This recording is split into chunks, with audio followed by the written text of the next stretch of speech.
আবার সত্য এটাও, আল্লাহর মার কিন্তু দুনিয়ার বাইর হয়। হয়তো আপনি বকবেন না, আপনার জেনারেশন বকবে। হয়তো আপনি কবর থেকে বসে আফসোস করবেন যে হায় আমি কি করে আসলাম যে আমার জেনারেশন ভুগতেছে। ওই দিন আপনার কবর থেকে মনে হবে, হবে মনে অবশ্যই, কিন্তু মানুষ বুঝতে পারে না, তো ডিপলি চিন্তা করে না। আজকে আপনি দেখেন একটা কথা মনে উঠলো, এই জন্য বলতেছি। লস এঞ্জেলেসের অবস্থা দেখেন, ক্যালিফোর্নিয়ার অবস্থা দেখেন, অবস্থা দেখেন। আমি তো অনেকবার দেখছি ক্যালিফোর্নিয়া, লস এঞ্জেলেস প্রত্যেকবারই দেখা হয় গেলে। হ্যাঁ, হলিউড এরকম জায়গা দেখেন নরকে রূপান্তরিত। কোনখানেরটা যে কোনখানে লাগছে কেউ বলতে পারবে না। সুবুদ্ধি থাকলে তা মাথায় অ্যানালাইসিস হয়, বুদ্ধি যদি সঠিক না হয় তো চিন্তাও সঠিক হয় না। ওরা চিন্তাও করতে পারতেছে না যে এটা কেন হলো। এর আগেও তো দাবানল হয়েছে, ক্যালিফোর্নিয়া দাবানল হওয়া এটা স্বাভাবিক, কেননা ড্রাই এলাকা, আমেরিকার সবচেয়ে ড্রাই, হওয়াটা স্বাভাবিক। কিন্তু এমন হলো কেন, এটা তো ওরা কোনোদিন ভাববে না, কেননা ওটা আল্লাহ ভাবতেও দিবে না, কেননা আধ্যাত্মিক নিয়ে ভাবার ওদের ক্ষমতা নাই। যেমন আজকে আমাদের সমাজের মুসলমান হওয়া সত্ত্বেও আধ্যাত্মিক নিয়ে ভাবার কোনো ক্ষমতা নাই আমাদের। রাগ হয় না, কিন্তু আমাদের আধ্যাত্মিক নিয়ে ভাবার কোনো ক্ষমতা আমাদের নাই। ওদের তো আরো নাই, ওদের তো আরো নাই। অতীতে আপনারা দেখছেন মনে হয়, পেপার পর্যন্ত লেখছে, মিডিয়া পর্যন্ত লেখছে যে অমুকের কারণে অমুকে এটারে ফিরাইয়া দিছে। কি? অথচ কি ছিল এটা? 10 নম্বর মহাবিপের সংকেত ছিল, ঠিক না? আবার বলছে অমুকটাকে আমরা এরকম প্রতিরোধ করছি, মোকাবেলা করছি যে ওইটা আমাদের এখানে কোনো প্রভাব খাটাইতেই পারে না। ব্যাপারে আছে না নাই? দেখামো 2-4টা বুড়ি বুড়ি আছে, গত 15 বছরে বুড়ি বুড়ি আছে, কিন্তু ওর ইজ্জত চলে যেত না যদি ও বলতো আল্লাহর মেহেরবানি আমরা এটাকে প্রতিরোধ করতে পারছি। এতটুক শব্দ যদি অ্যাড করতো তাহলে ইজ্জত চলে যেত না।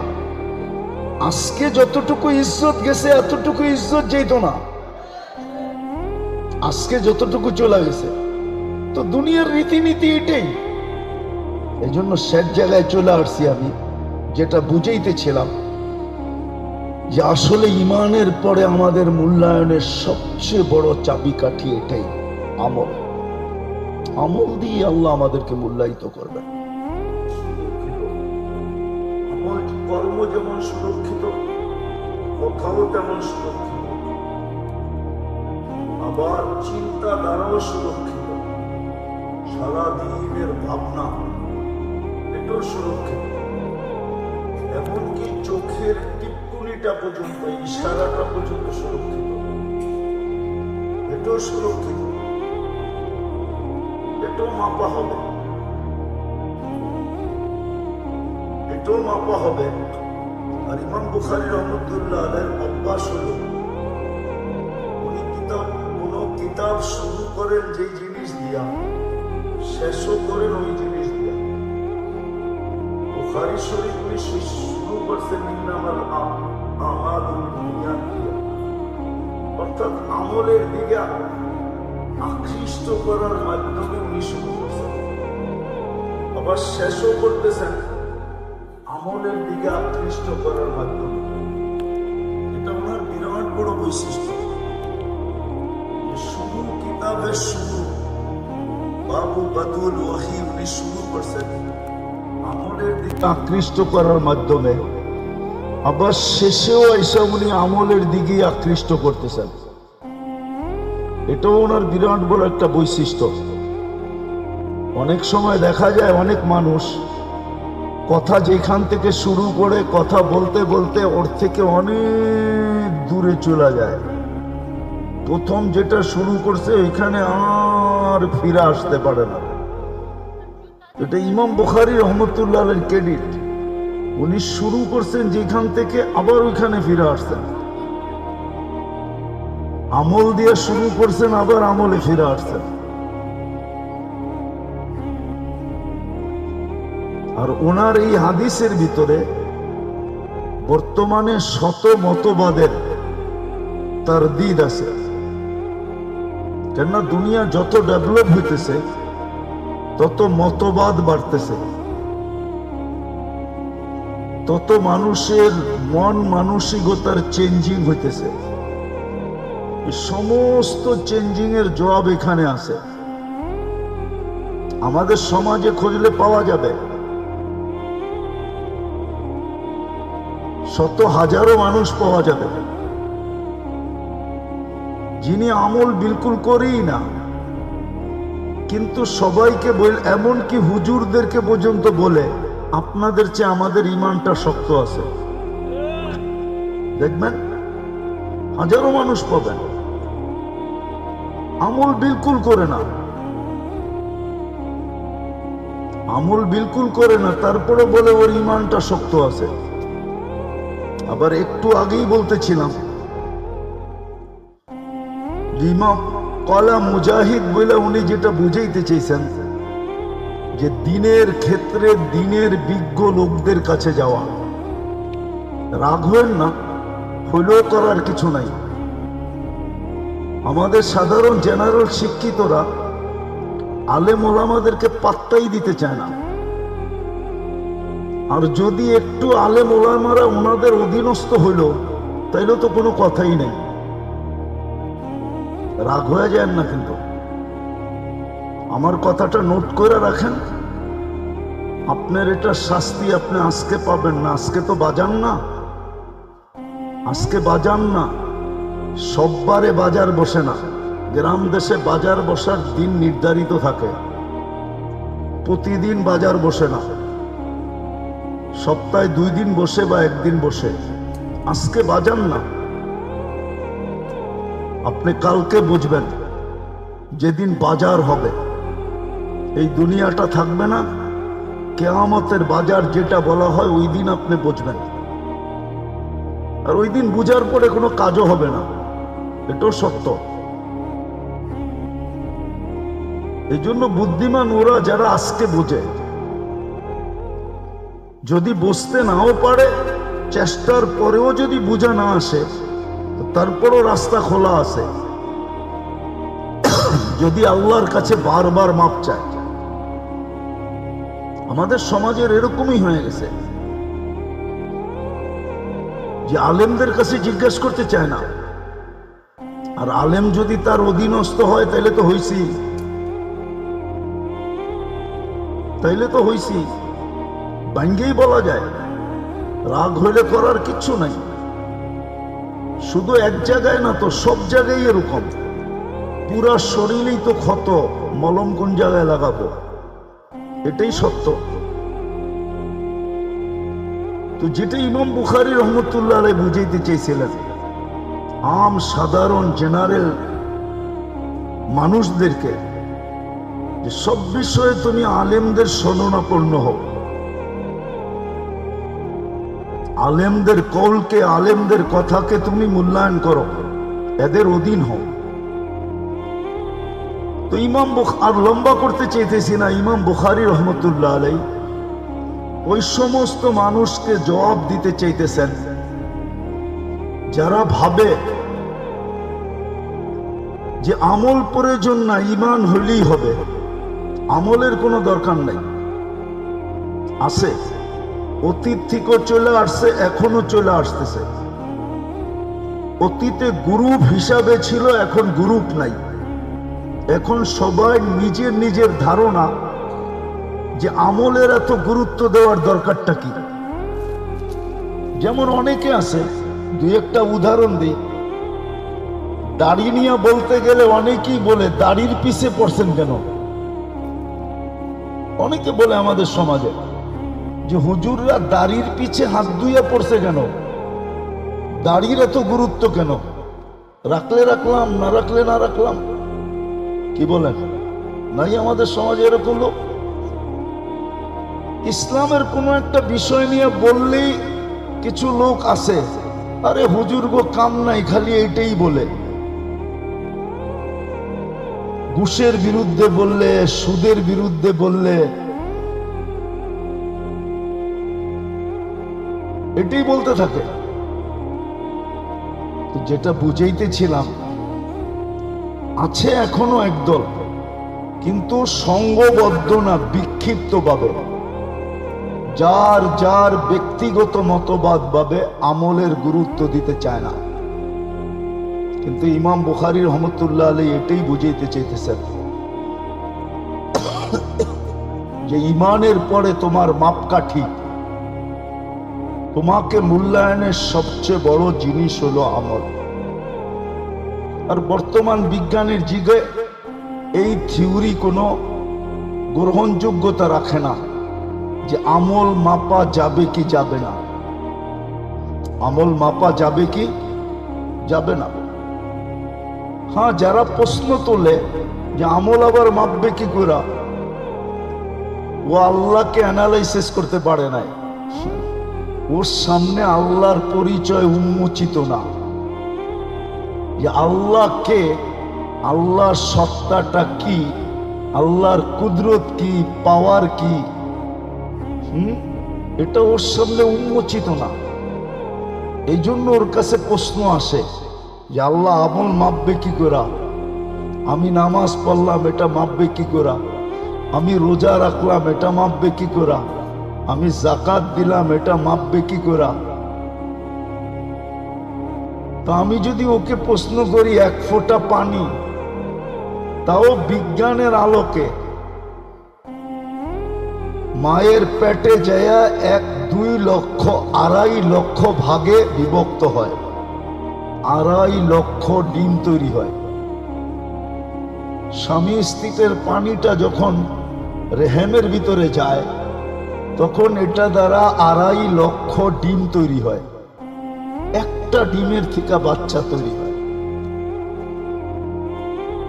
বাকি 2,49,999টা নষ্ট হয়ে যায়। শুধু একটা দিয়ে তৈরি হয়। আপনাদের বিজ্ঞানকে জিজ্ঞেস করেন, যে আল্লাহ এটা পারলো, ওই আল্লাহ কি নামাজের রূপ দিয়া মাপতে পারবেন না? না পারবে না? কি বলেন, পারবে না? বিজ্ঞান যদি এটা বিশ্বাস করলো, তাহলে আমল মাপা নিয়ে এত প্রশ্ন হওয়ার কি? তারপরও আল্লাহর মেহেরবানি, আল্লাহ বর্তমানে প্রযুক্তি দিয়া দিছে যে তাপ মাপা যায়। তাপ না মাপা যায় না? বাতাসের গতি মাপা যায়, ঠিক না? বলারদের বলের গতি মাপা যায়, ঠিক না? কি বলেন?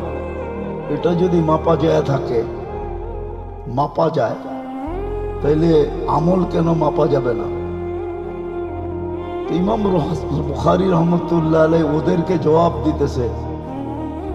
আছে আমাদের সমাজে বহুত লোক আছে, আমরা চিনি, মাঝে মাঝে আমাদের সাথেও পাল্লা পড়ে, ওনারা আমাদেরকেও বুঝাইতে চায়,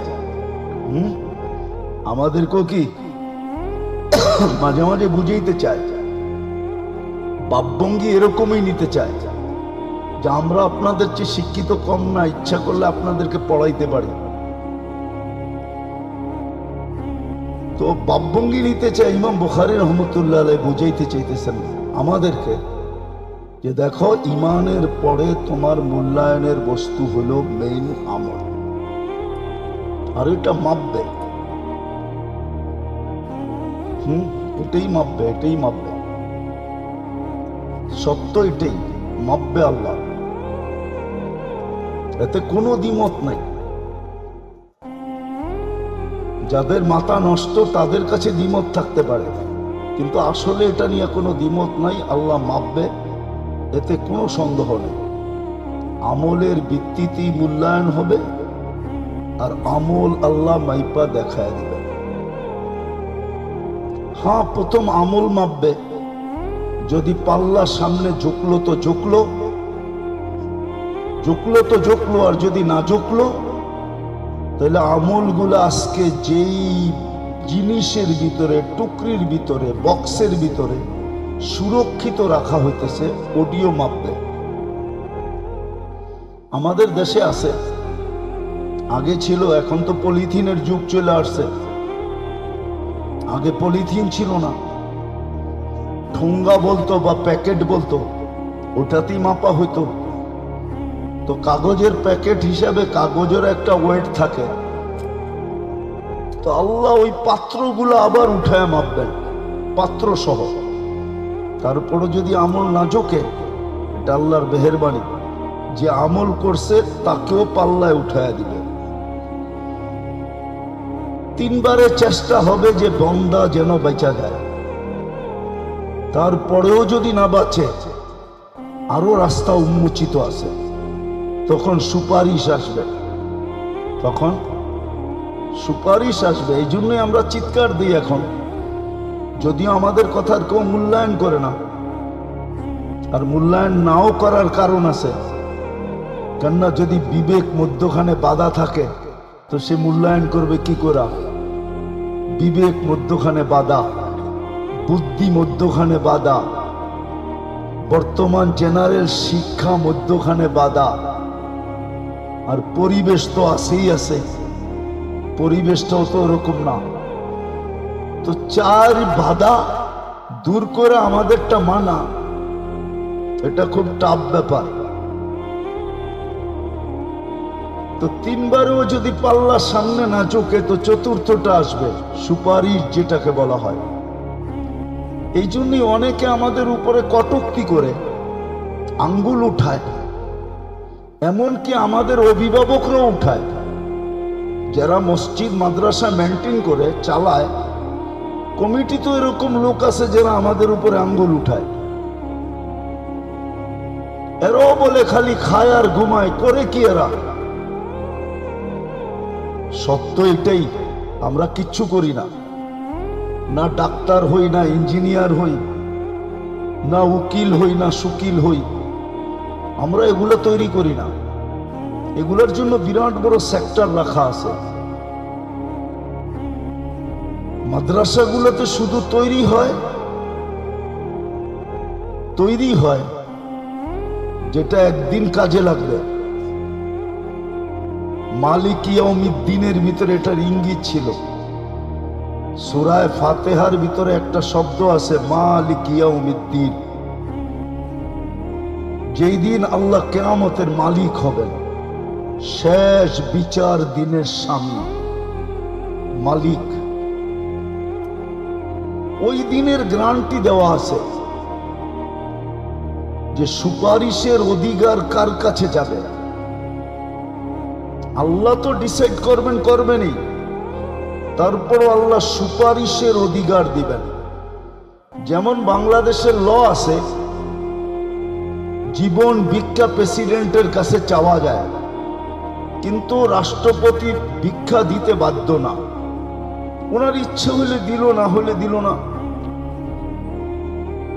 হ্যাঁ, কারো যদি ফ্যামিলিগত সম্পর্ক থাকে ওনার সাথে, বিতর্গত ঘরোয়া সম্পর্ক থাকে, হয়তো ওইখানে সুপারিশ কাজ করতে পারে, আমি মানি।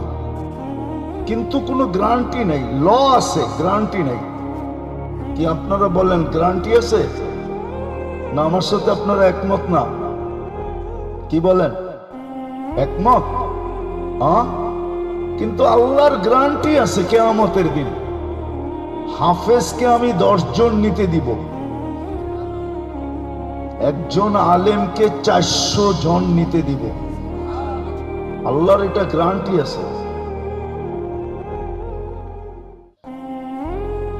আপনি যদি বলবেন আপনাদের মতো আলেম, অনেকে বলে আপনি যা বলতেছেন ঠিক আছে, হুজুর ঠিক আছে, কিন্তু আপনাকে মতো হুজুর? আচ্ছা বলেন তো আমাকে, বর্তমান বাজারের কোন মালটা পিওর আছে? বলেন, আছে? কেউ দি বলে না কিছু। বাজারের কোন মালটা পিওর আছে, কোন কোম্পানির মালটা পিওর আছে বলেন? কিন্তু ওইটাই তো ইনপুট হইতেছে, এক্সপোর্ট হইতেছে, ঠিক না? হ্যাঁ, ওইটাই তো আমাদের বাজারে চলমান, ঠিক না? তাইলে এই যুগটা যখন এরকম, তো ওই যুগে যেই হুজুর আছে এগুলোই তো হুজুর। তাইলে যদি আপনার দৃষ্টিভঙ্গিতে হুজুর আনতে হয়, তাহলে সবগুলোর কবরতে উঠে আনতে হবে, ঠিক না? না হয় কিয়ামত পর্যন্ত অপেক্ষা করতে হবে,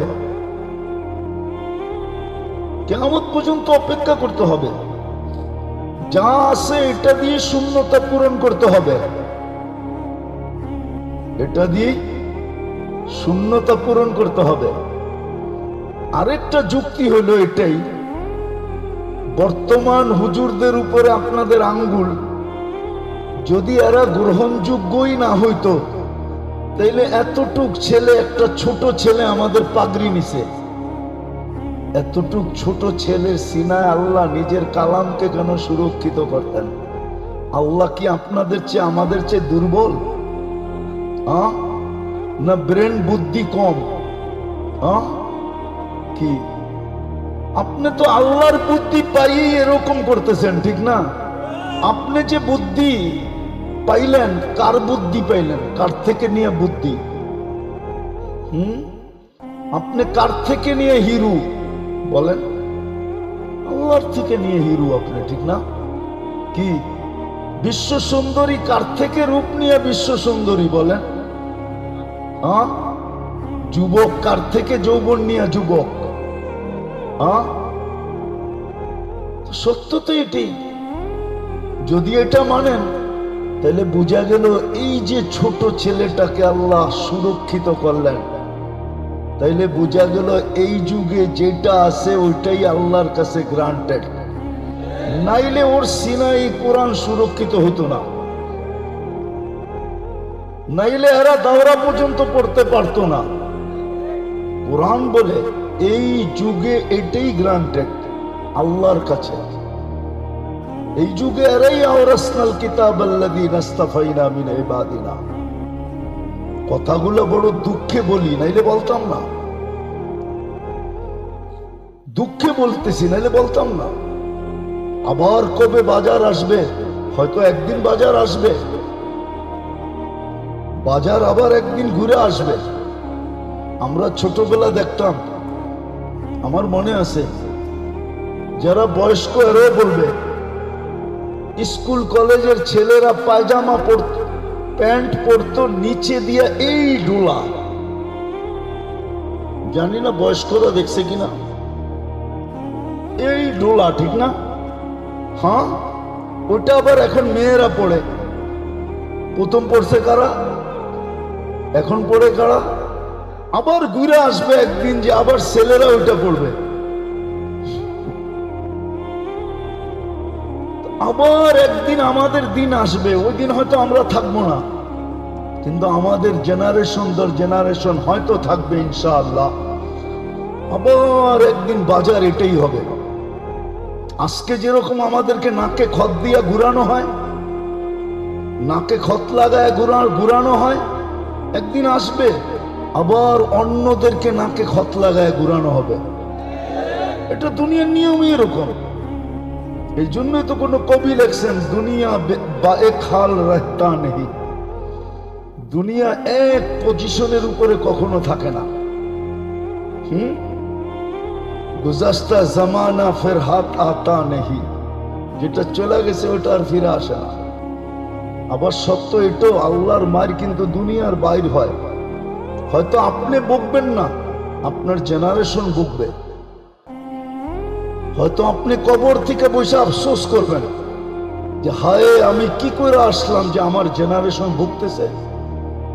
ওই দিন আপনার কবর থেকে মনে হবে, মনে অবশ্যই, কিন্তু মানুষ বুঝতে পারে না, তো ডিপলি চিন্তা করে না। আজকে আপনি দেখেন একটা কথা মনে উঠলো, এই জন্য বলতেছি। লস এঞ্জেলিসের অবস্থা দেখেন, ক্যালিফোর্নিয়ার অবস্থা দেখেন।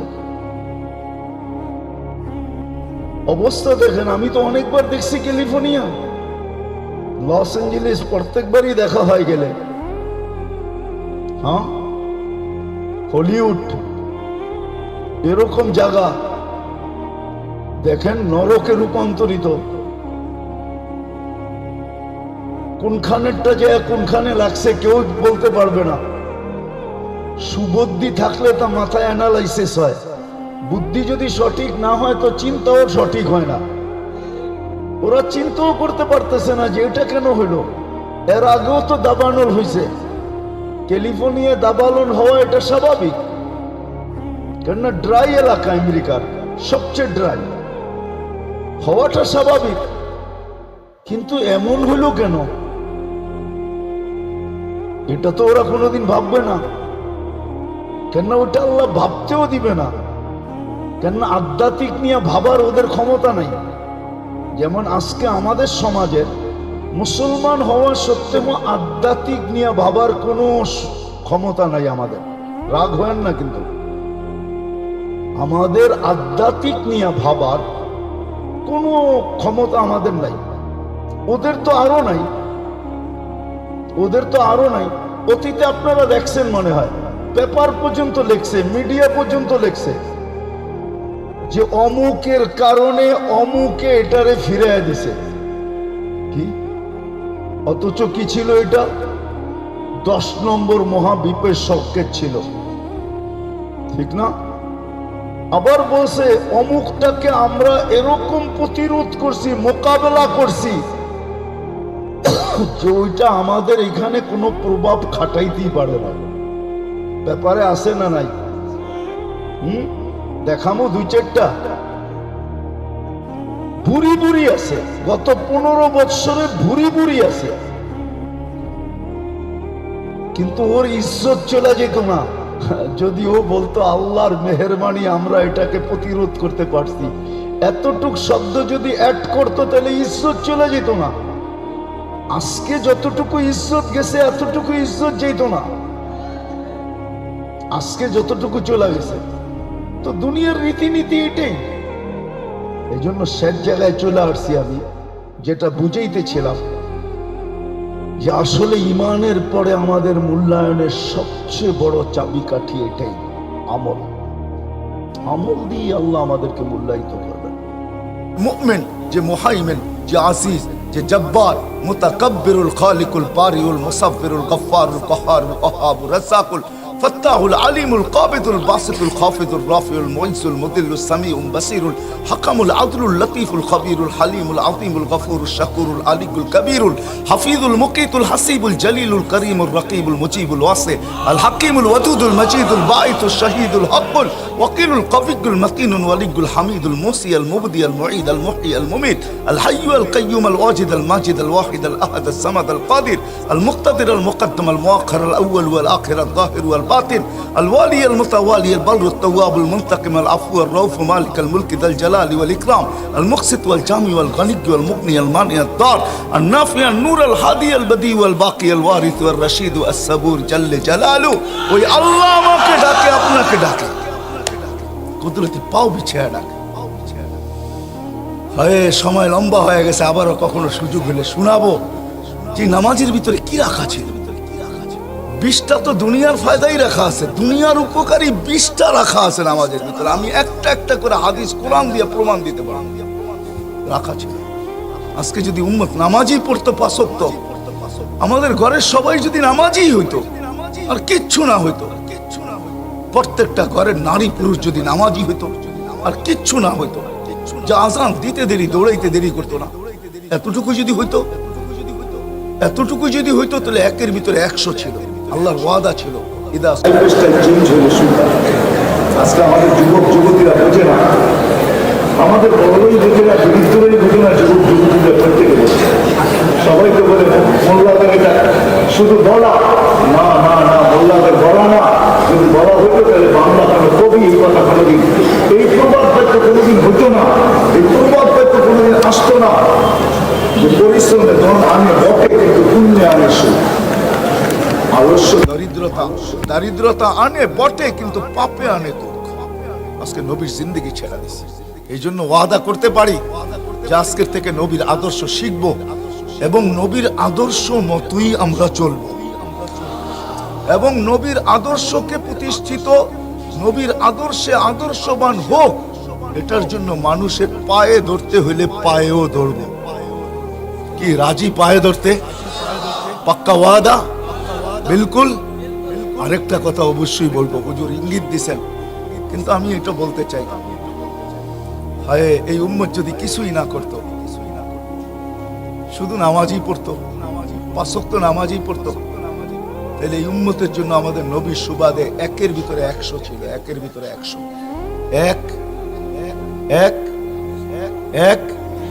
100 আল্লাহ নবীর সুবাদে আমাদের সাথে ওয়াদা করতেছেন।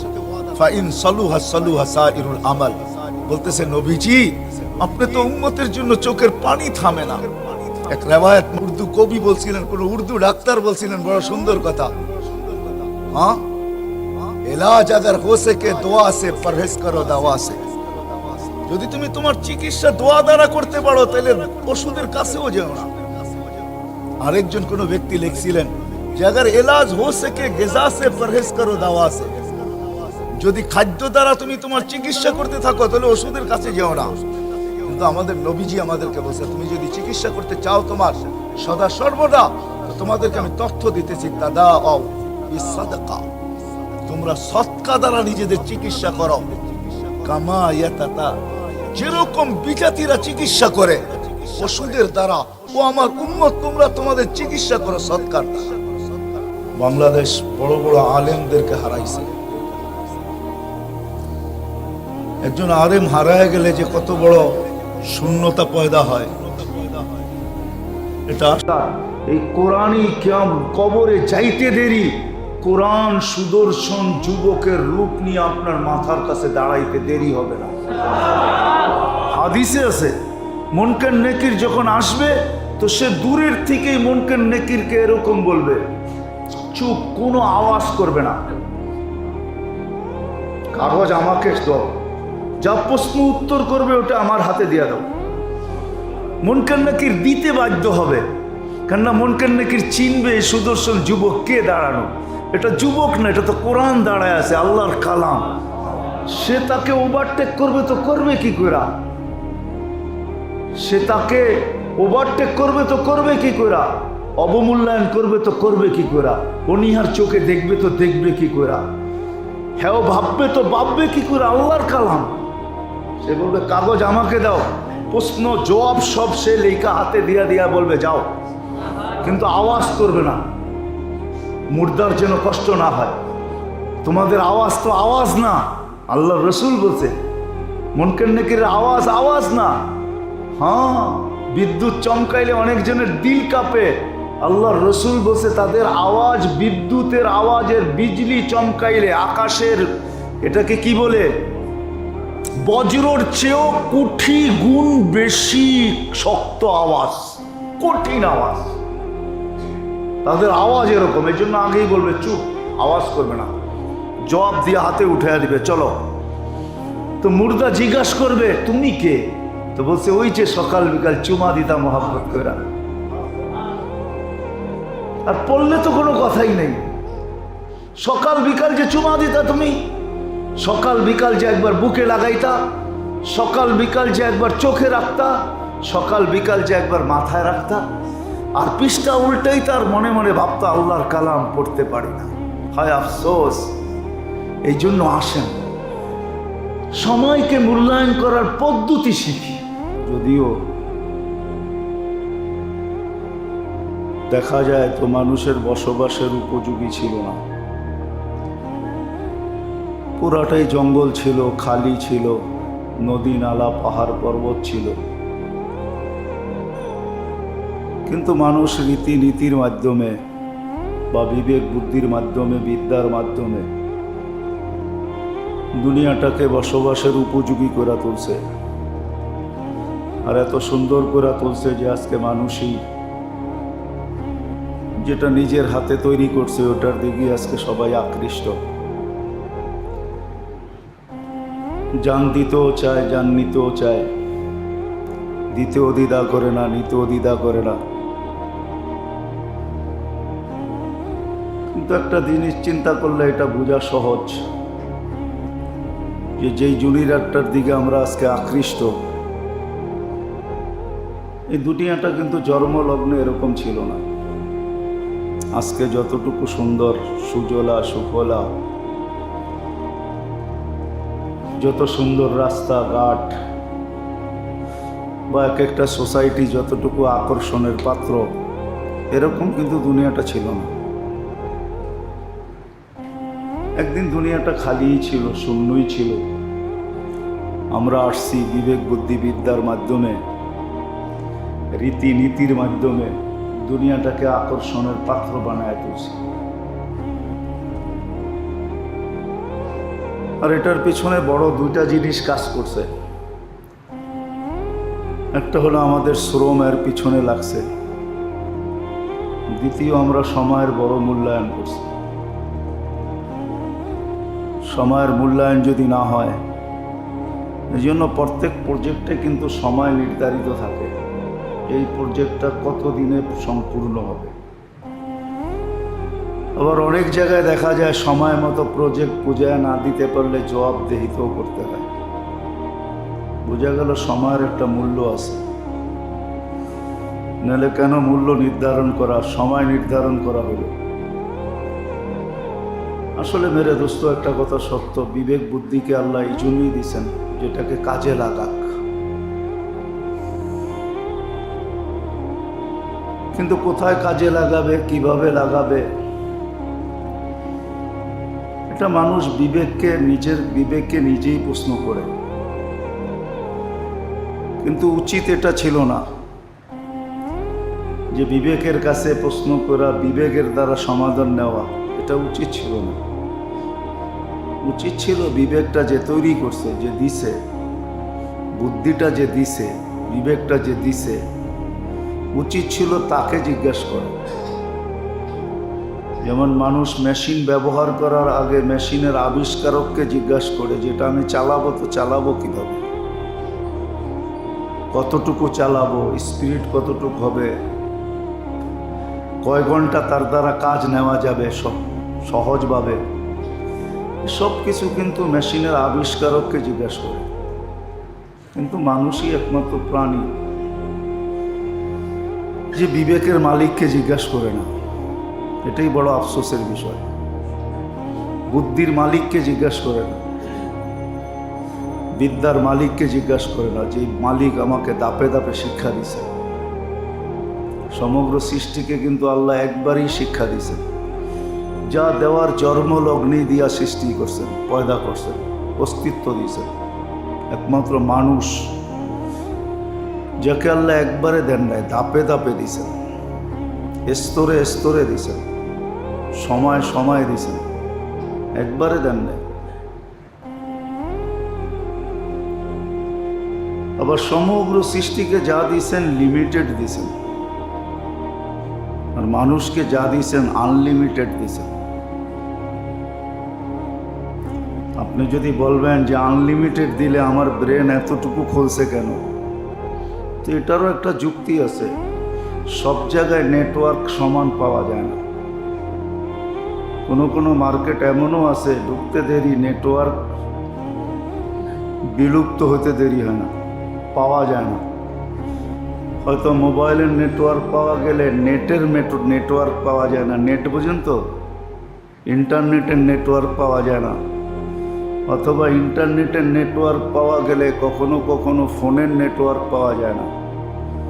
তো আমাদের এখানেও নেটওয়ার্ক এটার জন্য বড় দুর্বল। নেটওয়ার্ক পাওয়া যায় না, যতটুকু পাওয়া যায় অতটুকুই খোলে। যখন ফুল নেটওয়ার্ক পাওয়া যাবে তো এটা ফুল খুলে যাবে। ওই নেটওয়ার্কটা মরার পরে পাওয়া যাবে, ওখানে ফুল খুলবে। এখন নেটওয়ার্ক বড় দুর্বল, এই জন্য 2%, 3%, 5%, 10%, উঠতে 15% খুলতেছে। কেননা নেটওয়ার্ক এখানে দুর্বল। এখানে নেটওয়ার্ক বেশি পাওয়ারফুল না, ক্যাচ করে না। 750 কোটি মানুষ তো একটা ছোট্ট জায়গায়, যেখানে মানুষের সমাগম বেশি হয় আর সবার মোবাইল যখন চালু থাকে তখন নেটওয়ার্ক এমনি ডিস্টার্ব করে। এটাও একটা দুনিয়ার রুলস আছে, ক্যাপাসিটি কম থাকে। দুনিয়ার 750 কোটি মানুষ, ছোট্ট একটা জায়গা, সবারটাই কিন্তু ওপেন। বিদায় এখানে নেটওয়ার্ক ডিস্টার্ব করবে, এই জন্য পুরাটা খোলেন নাই। যেখানে বিশাল জায়গা আছে, আপনারই একটা জগৎ হবে, ওই জগতে 100% খোলা যাবে। এটা যুক্তি বুঝে আসতেছে না? আসতেছে না? একটা জিনিস বোঝানোর জন্য বলতেছি। যদিও কেউ যুক্তি হয়তো মানতে নাও পারে।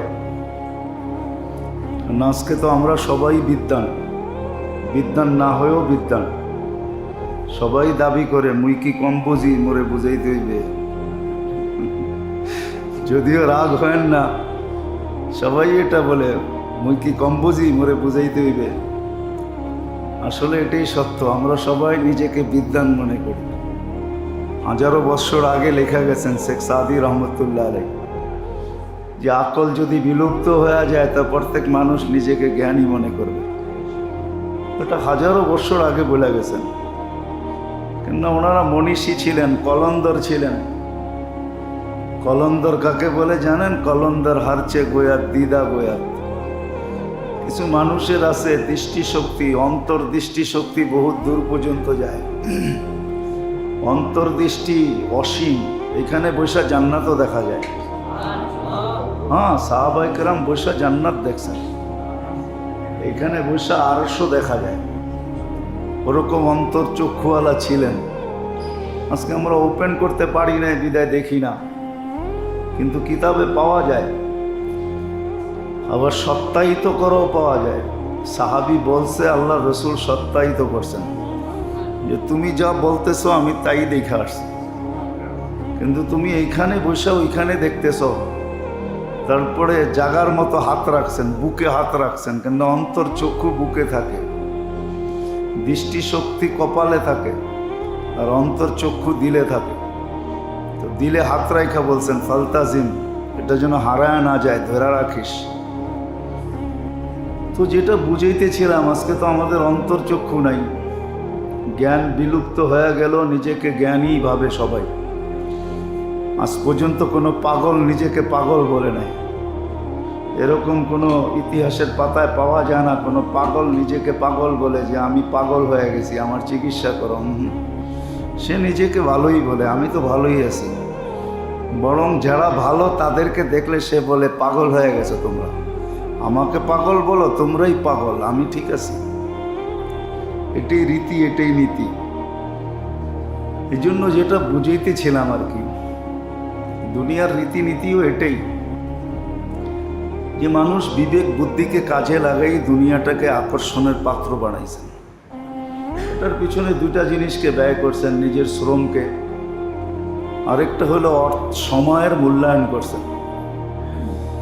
এই জন্যই প্রত্যেক প্রজেক্টে, কোনো প্রজেক্ট এরকম নাই যেটাকে ছাড় দেওয়া হয় যে যখন খুশি তুমি রেডি করে দিও, না, প্রত্যেক জিনিসের ডেট দিয়ে দেওয়া হয়, এত দিনের ভিতরে তোমাকে বুঝিয়ে দিতে হবে, ঠিক না? ছোট্ট একটা বাড়ি ডেভেলপ করে তার সাথেও সিগনেচার হয়, কয় বৎসরে বুঝিয়ে দেবেন। 3 বৎসরে যদি বুঝিয়ে না দিতে পারেন তো আমাদেরকে ড্যামারেজ দিতে হবে পার মান্থ। জমিনওয়ালা বলে আমাকে এত ভাড়া দিতে হবে। আপনি লম্বা করতে পারেন কিন্তু আমাকে ভাড়া গুনতে হবে, ভাড়া দিতে হবে, ড্যামারেজ দিতে হবে। বুঝা গেল সময়ের বড় মূল্য, যার কারণে মানুষ মূল্যায়ন করে। আজকে আমাদের জীবনের সময়টাও বড় মূল্য, বড় দাম। এজন্য মানুষ ওকেই বলা হয়েছে, রূপরেখার মানুষকে মানুষ খুব কমই বলা হয়। হ্যাঁ, মানব সমাজে মানুষ বলা হয়। আজকে তো মানুষ সমাজে মানুষ বলার থিওরি ভিন্ন। মানুষ সমাজে মানুষ বলার থিওরি ভিন্ন ভিন্ন। এটাও সত্য, নিজেদেরটা নিজেরাই বইলা ফেলি। হাদিসে আছে একটা সময় আসবে দুনিয়ায় সবচেয়ে ঘৃণিত বস্তু হবে আলেমরা। সমাজের কাছে সবচেয়ে ঘৃণিত, অবহেলিত, দীক্ষিত, বঞ্চিত, লাঞ্ছিত হবে আলেমরা। এটা হাদিসে লেখা আছে, আমারটা আমিই বলে ফেললাম। একটা সময় আসবে আল্লাহ রসুল বলছেন, শব্দটাও বইলা ফেলি, আনতানু মিন নাতানিল হিমার। যেরকম গাধা পোড়া মরা গেলে, পচা গেলে, ফুলে গেলে, ফাইটা গেলে যেরকম দীক্ষিত হয়, এরকম দীক্ষিত হবে। সমাজটা এরকমই উল্টে যাবে। আমারটা আমিই বললাম, আপনাদের বাড়ি করতে হবে না, এরকমই হবে। তো আসলে মানুষ যাকে আল্লাহ মানুষ বলে, আল্লাহ কিন্তু অনেক মানুষকে মানুষ বলেন নাই, যদিও আল্লাহ কুদরতি হাত দিয়ে তৈরি করছেন। মানুষ হিসাবে সিলেকশন, ইলেকশন না, আমরা সব সিলেক্টেড বিদায় মানুষ হইতে পারছি। ইলেকশন হইলে হয়তো হইতেও পারতাম না, সিলেকশন বিদায়ী হইতে পারছি। সিলেকশন আল্লাহই করছেন আমাদেরকে মানুষ হিসাবে। আরো বড় সিলেকশন করছেন, আমাদেরকে মুসলমানের ঘরেই পাঠাইছেন। এর চেয়েও বড় সিলেকশন যে আল্লাহ সর্বশ্রেষ্ঠ নবীর উম্মত বানায় পাঠিয়েছেন। যদিও বাজান নাই, পরিবেশ নাই, অ্যানালাইসিস নাই, চিন্তা নাই, ভাবনা নাই, কারণ আমরা সারাটা দিন দুনিয়া নিয়েই ভাবি। আখেরাতের ভাবনাটা খুব কমই, বিদায় ওটা সামনে আসাটাও বড় দুষ্কর ব্যাপার। কেন আখেরাতের ভাবনা তো সামনে নাই, যেটা মানুষ ভাবে ওটাই সামনে প্রস্ফুটিত হয়। আমরা 24 ঘন্টা দুনিয়া নিয়ে ভাবি যে এই ছোট্ট জীবনটাকে কিভাবে সুন্দর থেকে সুন্দর করা যায়, উন্নত থেকে উন্নত করা যায়, ভালো থেকে ভালো করা যায়, আরামদায়ক করা যায়। 60-70 বছর কিভাবে গুছায়া থাকতে পারি, কিভাবে ভালো খাইতে পারি, কিভাবে ভালো পড়তে পারি, কিভাবে ভালো সোসাইটিতে থাকতে পারি, এটা নিয়েই সারাদিন পড়া থাকি। বিদায় আখেরাত গায়েব, চোখের সামনেই নেই, ধ্যান ধারণাই নেই, স্যাটেলাইটের বাহিরে চলে গেছে আখেরাত। অনেক সময় অনেক জিনিস থাকে স্যাটেলাইটে ফাঁকি দেওয়া যায়, যদিও প্রযুক্তি বড় উন্নত, কিন্তু সবসময় এটাই আছে স্যাটেলাইটের বাহিরে। উন্নত দেশে দেখা যায় গতির জন্য ক্যামেরা নির্ধারিত আছে, একটু গতি বাড়লেই ক্যামেরা আপনাকে ফ্ল্যাশ করবে, ক্যামেরা ছবি তুলে রাখবে। কিন্তু মেশিন আবার প্রযুক্তিওয়ালারা এটাও বানাইছে, ক্যামেরা আসার আগেই তাকে সিগন্যাল দেবে, সামনে এত দূরে ক্যামেরা আছে, গতি তুমি স্লো করো, নাহলে তুমি ফ্ল্যাশে চলে আসবে।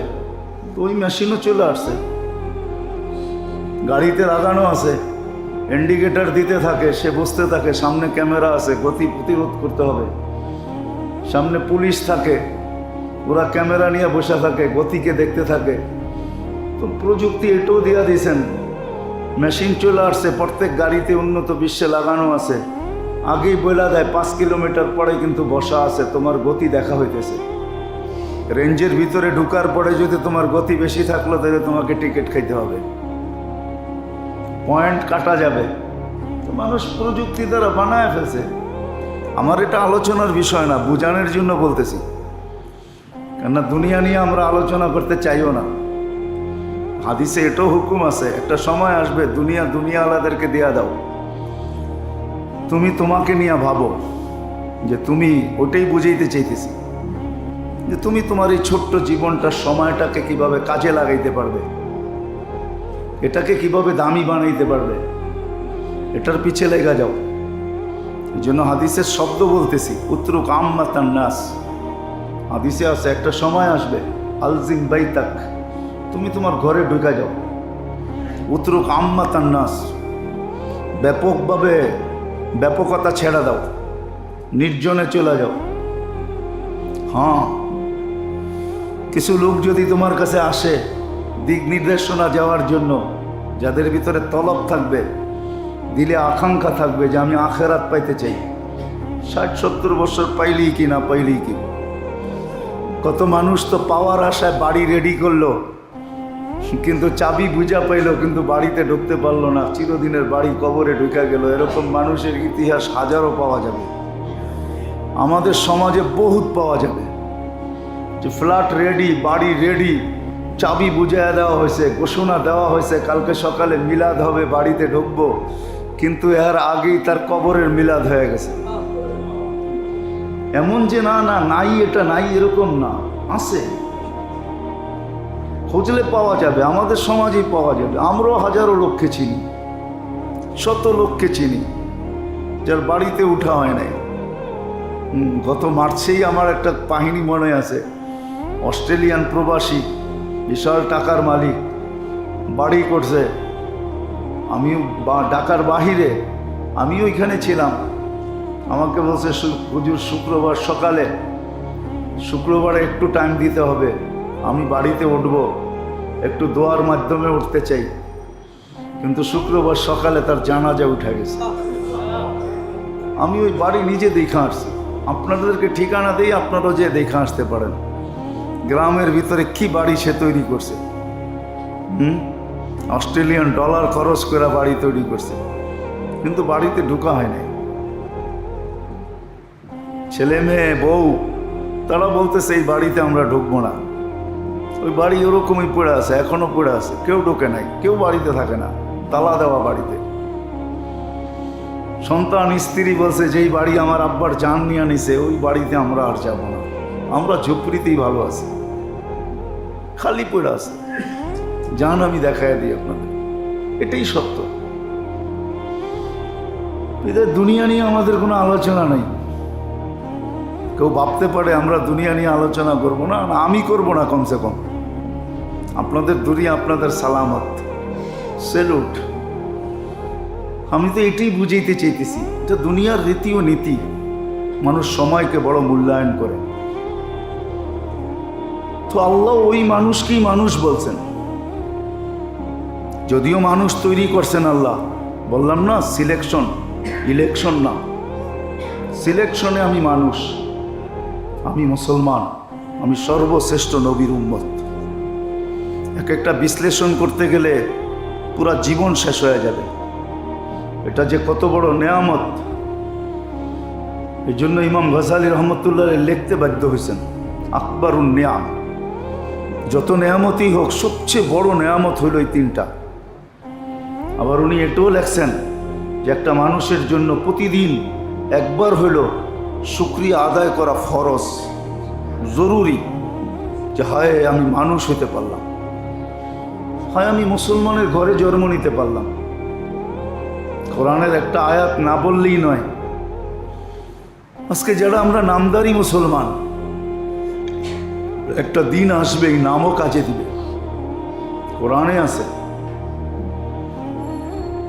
যদিও অন্যদের সাথে তাকে একই দুযোগে রাখা হবে, একই সেক্টরে রাখা হবে, একই জায়গায় রাখা হবে, একই শাস্তি ভোগ করবে, কিন্তু কোনো একদিন তাদের মুখে উঠবে, দুনিয়াতে তো তুমি মুসলমান হিসাবে পরিচিত ছিলা, তোমার নামটা তো মুসলিম ছিল, দুনিয়া তোমাকে মুসলিম জানতো, তাহলে এই নাম তোমাকে কি উপকার দিল, তুমি তো আমাদের সাথেই ভুগতেছ। তখন আল্লাহর রহমতে জোশ আসবে। আল্লাহ ফেরেশতাকে বলবে, মালিককে বলবে, জিবরিলকে বলবে, একে বাহির করে নিয়ে আসো। যখন তাদের চোখের সামনে দিয়ে বাহির করে নিয়ে আসবে, তো কোরআন বলতেছে তারা চিৎকার দিবে আর বলবে লাউ কুন্না মুসলিমিন, হায় আমরা যদি নামদারি মুসলমান হইতাম তাহলে আজকে বাহির হওয়ার সুযোগ আমাদের হইত। তারপরেই আল্লাহ দোজখকে সিলগালা করবে, আর আগে করবে না। তো কাজে দিবে। যদিও আজকে পরিবেশ নাই, চর্চা নাই, আমরা সবাই উন্মাদ, সারা দিন দুনিয়া নিয়ে ভাবি, তো আল্লাহ কিন্তু সবাইকে মুসলমান না মানুষ বলতে রাজি না। তাইলে কোরআনে এই শব্দ কোনোদিন আসতো না, উলাইকা কাল আনআম বাল হুম আযাল। আল্লাহ যুক্তি দিছেন, আগে লজিক দিছেন। আল্লাহ লাহুম কুলুবুন লা ইয়াফকাহুনা বিহা, এটা কিন্তু লজিক, যুক্তি। লাহুম আয়ুনুন লা ইউবসিরুনা বিহা, লাহুম আযানুন লা ইয়াসমাউনা বিহা। এই তিনটা আল্লাহ বড় বড় যুক্তি দিছেন। আল্লাহর কোনো জিনিস লজিকের বাহিরে না, যুক্তির বাহিরে না, সব যুক্তি দিয়া বুঝাইছেন যাতে সহজে বুঝে আসে। আল্লাহ লজিক দিছেন যে লাহুম কুলুবুন লা ইয়াফকাহুনা বিহা, তোমাদের বোঝা উচিত ছিল, কারণ আমি তোমাদেরকে দিছি, না দিতাম। আয়ুনুন লা ইউবসিরুনা বিহা, এটা হলো যুক্তি। আল্লাহ আগে যুক্তি পেশ করছেন, উপস্থাপন করছেন, লজিক দিছেন। লাহুম আযানুন লা ইয়াসমাউনা বিহা। তারপরে যে বলছেন উলাইকা কাল আনআম। হায়, সিলেকশন তো করলাম মানুষ, তুমি জানোয়ার হইলা তো হইলা কি করে? সিলেকশন তো করলাম মুসলমান, তুমি জানোয়ার হইলা তো হইলা কি করে? সিলেকশন তো করলাম তোমাকে মুহাম্মদুর রাসূলুল্লাহর উম্মত হিসাবে, তুমি মানুষ জানোয়ার হইলা তো হইলা কি করে? আপনি একটা কথা ভাবেন, যে উম্মতের হাতের ছোঁয়া নবী চায়, শুধু হাতের ছোঁয়া চাইতেছে আর কিছু না, হাত দিয়ে ছোঁয়া লাগাবে। যাদের হাতের ছোঁয়া এতটুকু দামি, যাদের হাতের ছোঁয়া, একটা উদাহরণ দিলে বুঝে আসবে। আনাস রাদিয়াল্লাহু তাআলা আনহুর ঘরে দস্তরখান ছিল, উনি কখনো এটাকে সাবান দিয়া পানি দিয়া পরিষ্কার করতেন না। যখনই ময়লা হতো আগুনে ফেলায় দিতেন, আর আগুনের কাজ হলো ময়লাকে খেয়ে ফেলা। এই জন্য যত হার্ড ময়লা তার রিফাইন আগুনের দ্বারা হয়। যত হার্ড ময়লা ওটা রিফাইনকে দেওয়া হয়। সোনার ময়লা দূর করতে হলে আগুন ছাড়া বিকল্প কোনো রাস্তা নেই। সোনার ভিতরে খাই যেটা হলো ময়লা, এটা দূর করতে হলে আগুন লাগে। তিনি আগুনে দিতেন, পরিষ্কার হয়ে বাহির হয়ে চলে আসতো, দস্তরখান কিচ্ছু হতো না। একদিন এক সাহাবীর সামনে করছেন, তিনি জিজ্ঞেস করছেন, আনাস এই জাদু শিখলা কোত্থেকে? বলছে এটা জাদু না। বলছে তাইলে কি? বলছে আল্লাহ রসুল প্রথম যেদিন দস্তরখান বানাই আল্লাহ রসুলকে দাওয়াত দিছি, আল্লাহ রসুল দস্তরখানে খাইছেন, তো আমি বলছি ইয়া রসুল আল্লাহ দস্তরখানটা দিয়ে হাত পরিষ্কার করেন। তো আল্লাহ রসুল দস্তরখান দিয়ে হাত পরিষ্কার করছেন। আল্লাহ রসুলের হাতের ছোঁয়া হইল এটার বরকত হইল এটা, যে এই দস্তরখান আগুন খাইতে পারে না, ময়লা তো খায়, দস্তরখান খাইতে পারে না। আর আমি ওই দিন থেকে এইভাবেই এটাকে পরিষ্কার করি। তো যার হাতের ছোঁয়ার ভিতরে এই ক্রিয়া, যার হাতের ছোঁয়ার ভিতরে, তার জিন্দিগির আমলের ভিতরে কি ক্রিয়া, এটা দিয়ে ভাবেন। আল্লাহ তো আপনাকে ভাবতে দিছেন, ভাবনার পিছনে সোয়াবও রাখছেন। যার হাতের ছোঁয়া লাগলে আগুন খাইতে পারে না, তো যার জীবনের ছোঁয়া যার লাগবে তাকে আগুন খাবে, তো খাবে কি করে? বাবার বিষয় না, বিষয় না, পাবেন না। এরকম এক কাহিনী না তো, দুই কাহিনী না তো, হাজারো কাহিনী রয়ে গেছে। তো কোত্থেকে জানি আমি বাহির হয়ে গেছি, কোত্থেকে জানি কোনটা বুঝাইতে যায় জানি কোথায় চলে গেলাম। তো মেরে দোস্ত, আসলে এটাই সত্য, এটাই সত্য, এটাই সত্য। আল্লাহ কিন্তু সবাইকে মানুষ বলতে চান না, যে তোমাকে আমি সিলেকশন করলাম সর্বশ্রেষ্ঠ নবীর উম্মত হিসাবে, তুমি জানোয়ার হইলা তো হইলা কি করে? তুমি জানোয়ার কি করে হইলা? তোমাকে সিলেকশন করলাম মুসলমান হইলা, তুমি জানোয়ার হইলা কি করে? এটা কিন্তু আল্লাহর একটা অভিযোগও। উলাইকা কাল আনআমের ভিতরে একটা অভিযোগও আছে, ছোট্ট একটা অভিযোগ লুকানো আছে, যে তোমাকে মানুষ হিসাবে সিলেকশন করলাম, তুমি জানোয়ার হইলা তো হইলা কি করে? তো যেটা বলতেছিলাম, যেই উম্মতের হাতের ছোঁয়া নবী চায়, শুধু ছোঁয়া, যেমন আল্লাহ রসুলের হাতের ছোঁয়া দেখাইলাম, দানিয়াল আলাইহিস সালাম এই উম্মতের হাতের ছোঁয়া চাইছেন, ছোঁয়া আল্লাহ কবুল করছেন, ওনাকে সুরক্ষিত রাখা হয়েছে। উনি দোয়া করছিলেন, আল্লাহ আমার মৃত্যু হওয়ার পরে যেন আমাকে সুরক্ষিত রাখা হয়। উম্মতে মুহাম্মদী যখন আসে, তো এদের হাতের ছোঁয়ার মাধ্যমে আমি আমার দাফন চাই এবং কাফন চাই। আল্লাহ কবুল করছেন। ২৫০০ বৎসর পরে সাহাবায়ে কেরাম ওনাকে কাফন পরায়া দাফন করছেন। যে উম্মতের হাতের ছোঁয়া নবী চায়, ওই উম্মত কত দামি! তাইলে আল্লাহর অভিযোগ সত্য, যে তোমাকে উম্মতে মুহাম্মদী বানাইলাম, তুমি জানোয়ার হইলা তো হইলা কি করে? তোমাকে মুসলমান বানাইলাম, তুমি জানোয়ার হইলা তো হইলা কি করে? তোমাকে মানুষ বানাইলাম, সৃষ্টির সেরা, তোমাকে ফেরেশতা এখনো সেলুট দেয়, এখনো তোমার সেবা করে। আগেও শুনছেন মনে হয়, এখনো শুনাইতেছি। সকাল থেকে সন্ধ্যা পর্যন্ত ডে শিফটে 10 জন ফেরেশতা আমার বডিগার্ড, নাইট শিফটে 10 জন ফেরেশতা আমার বডিগার্ড। সে কাফের হোক, তারও বডিগার্ড আছে 10 জন ফেরেশতা, তাকেও আল্লাহ সুরক্ষিত করে। যে আল্লাহকে মানে না, আল্লাহকে চিনে না, আল্লাহকে স্বীকারোক্তিও দিতে চায় না, আল্লাহ বলে তাকেও আমি 24 ঘন্টা সুরক্ষিত করি। রাত্রে 10 জন, বিকালে সকালে দিনে 10 জন, ডেলি 20 জন ফেরেশতা আপনার পেটে খাটে।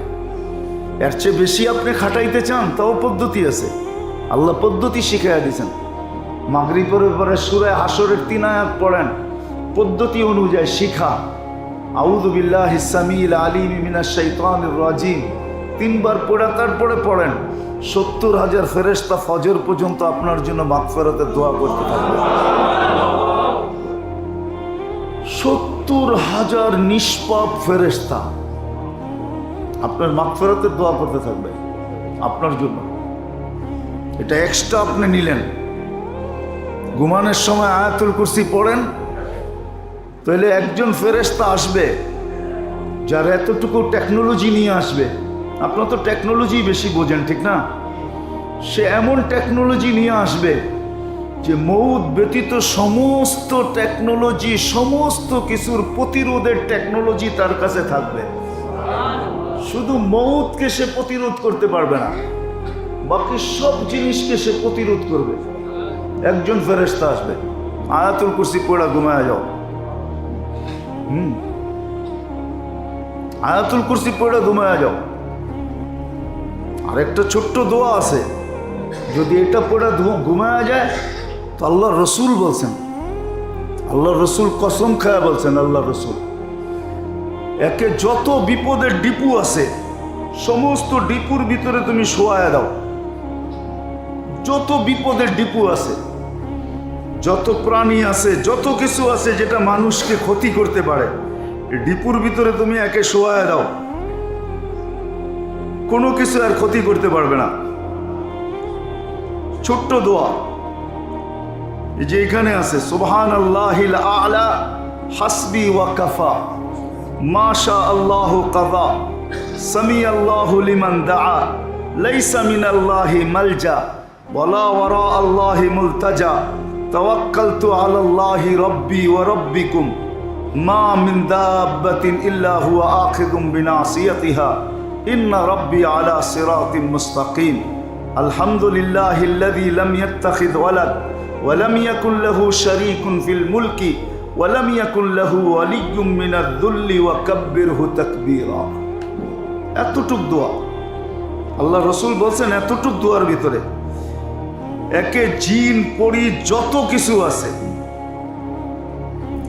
এই যে হাদিসের শব্দ আছে, ফাইন লাউ নামা ওয়াস্তা শায়াতিনি ওয়াল জিন্নি ওয়াল ইনসি ওয়াল হাওয়াম ওয়াস সাআলিব ওয়াল আকারিব মা ইলা যালিকাল মিনাল মাউযিয়াতি ফাইন্নাহা লান তাযিরহু। যত ধরনের ক্ষতিকারক জিনিস আছে, আরে করুণার ডিপির ভিতরে শোয়া দেন, কিছু করতে পারবে না। আল্লাহ রসুলের কথা সত্য, কিন্তু এটার জন্য আপনার ইয়াকিন থাকতে হবে, এখানে বিশ্বাস থাকতে হবে। একটা প্রবাদ বাক্য আছে না, বিশ্বাসে দরিয়া পার। এটা সত্য। বিশ্বাস যদি এরকম থাকে তাহলে বিসমিল্লাহ পড়ে নদী পারও হওয়া যায়, কিন্তু বিশ্বাস থাকতে হবে, বিশ্বাস থাকতে হবে, অটুট বিশ্বাস থাকতে হবে। তো যেটা বুঝাইতেছিলাম, আল্লাহ এটাই বলছেন। আগে যায় কিন্তু আল্লাহর আরেকটা বড় অভিযোগ আছে, বালহুম আদাল, হায় জানোয়ার হইছো, তাইলেও তো কিছু করার ছিল।